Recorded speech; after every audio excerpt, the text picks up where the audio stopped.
네, 날씨로 알아보는 오전장 증시현황입니다. 오늘도 좋아요 꾹, 댓글 많이 남겨주세요.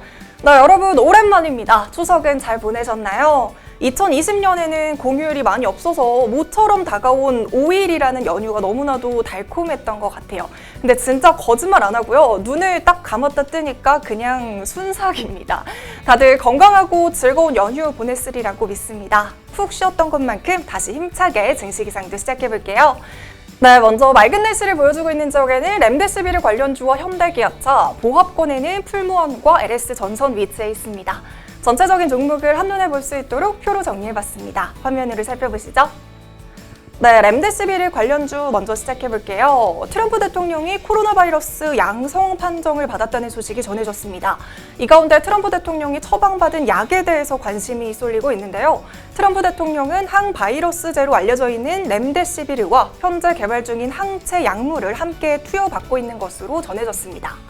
다들 알고 계시는 것처럼 이 렘데시비르는 제약사 길리어드 사이언스의 항체 바이러스제로 지난 5월 코로나19 치료제로 FDA 긴급 사용 승인을 받은 약물입니다.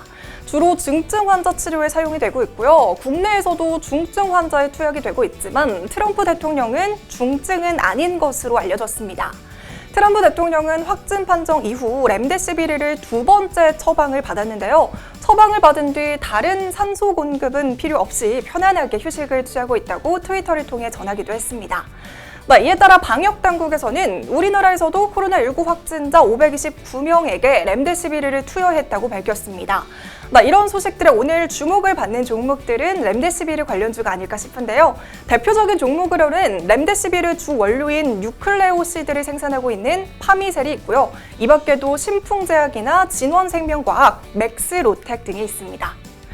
이어서 현대기아차입니다. 제가 최근에 데일리 핫이슈에서도 현대기아차 자동차 언급을 정말 많이 하는 것 같은데요.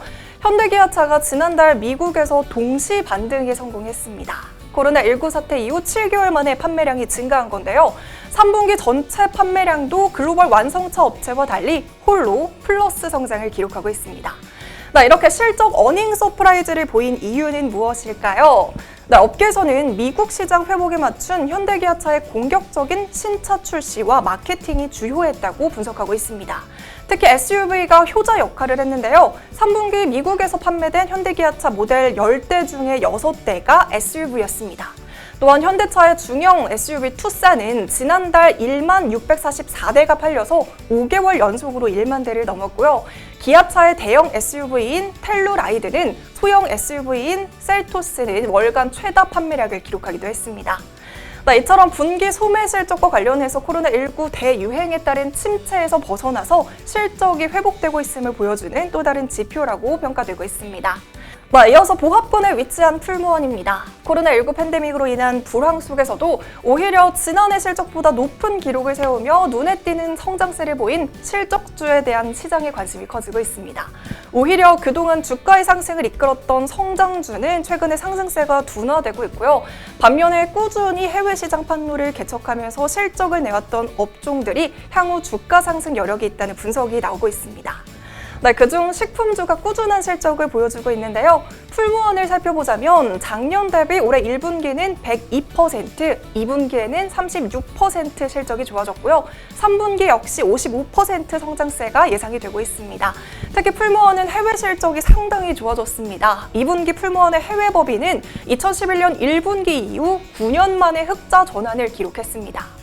여기에 코로나19로 인한 간편식 수요가 증가하고 또 집에서 밥을 먹는 사람들의 제품 수요가 함께 증가하면서 실적 상승을 함께 견인하면서 코로나19로 식품주 실적이 크게 늘 것이라는 전망이 수치로 증명되고 있습니다.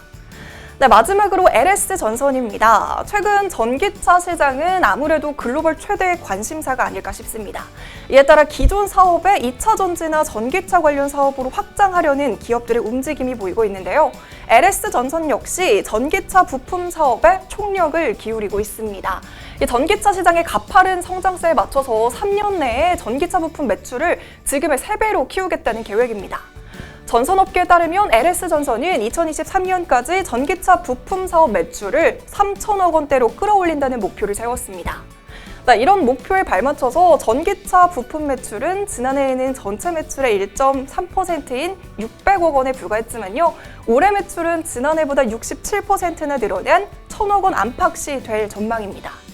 LS전선은 알루미늄 점선과 전기차용 와이어링 하니스, 그리고 배터리팩 부품으로 사용되고 있는 인터커넥션 보드 등을 생산하고 있는데요. 최근에는 국내에서 유일하게 알루미늄 전선 전용 라인을 구축해서 양산을 시작하기도 했습니다. 이 알루미늄 전선은 기존 구리 전선보다 40% 이상 가벼워서 차량 한 대당 총 25kg에 이르는 전선 무게를 15kg으로 줄일 수 있고요. 뿐만 아니라 LS전선은 전기가 흐르는 도체를 감싸는 차폐제로 탄소 섬유를 적용한 통신 케이블을 상용화에 성공하기도 했습니다. LS전선은 전기차 업체의 차체 경량화 추세가 강화되면서 현재 5% 이하인 알루미늄 전선 채택 비율이 2025년에는 30% 이상이 될 것으로 보고 있습니다. 지금까지 증시기상도 김서은이었습니다. 오늘도 좋은 하루 보내세요.